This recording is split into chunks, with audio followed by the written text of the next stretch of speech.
Mr. Papadopoulos is going. Petriashvili to Brussels today for the first EU-Georgia Cooperation Council meeting since their appointment to Georgia's new government. Georgia is a key partner for the European Union. We are close friends and we see our futures as inextricably. Our meeting comes only 3 weeks after High Representative Ashton visited Georgia. The schedule ahead of us, but things are on track to deliver some real progress in EU-Georgia relations in time for this major date on our calendar. Of the EU-Georgia bilateral agenda, including the ongoing negotiations on the association agreement and the DCFTA and to the Georgian side.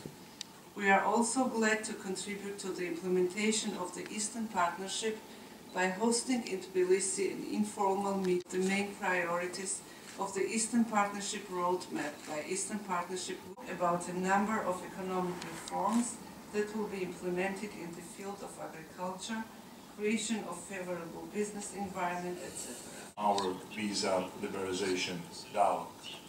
These are tangible achievements. ხელშეკრულების თაობაზე რომ მხოლოდ საუბარი და თუ გაფორმდება ეს ხელშეკრულება 2003 და რა შესრულდა წინა ხელისუფლების მიერ. მადლობთ.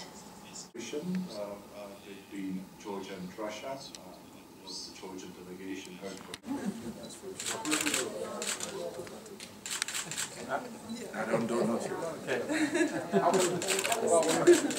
ეს იყო ძალიან ნაყოფიერი, ძალიან გულწრფელი, ძალიან ურთიერთსასარგებლო შეხვედრა. იყო მიმოხილული ყველა ძირითადი საკითხები, რომელიც ეხება როგორც მოლაპარაკების პროცესს ევროკავშირთან, ასოცირების შეთანხმებაზე და თავისუფალი ვაჭრობის შეთანხმებაზე, ისევე როგორც ეხება ეს სავიზო რეჟიმის ლიბერალიზაციასთან დაკავშირებული სამოქმედო გეგმის გადმოცემას უახლოეს მომავალში, ასევე საუბარი ეხებოდა საქართველოში მიმდინარე პროცესებს, იყო გაცემული ამომწურავი პასუხები ყველა იმ პროცესებზე, რომელიც მიმდინარეობს დღეს ჩვენ ქვეყანაში, ასევე განსაკუთრებული ინტერესი ჰქონდა ჩვენს ევროპელ პარტნიორებს საქართველოს რუსეთს შორის დაწყებულ მოლაპარაკების საკითხებზე, ბატონ ზურაბაბაშიძესა და კარასინს შორის დიდი ინტერესი იყო ნამდვილად და მათ გამოხატეს მხარდაჭერა თავის პოზიციებში იმისათვის, რომ გაგრძელდეს ეს მოლაპარაკების ეს არხი, რა თქმა უნდა,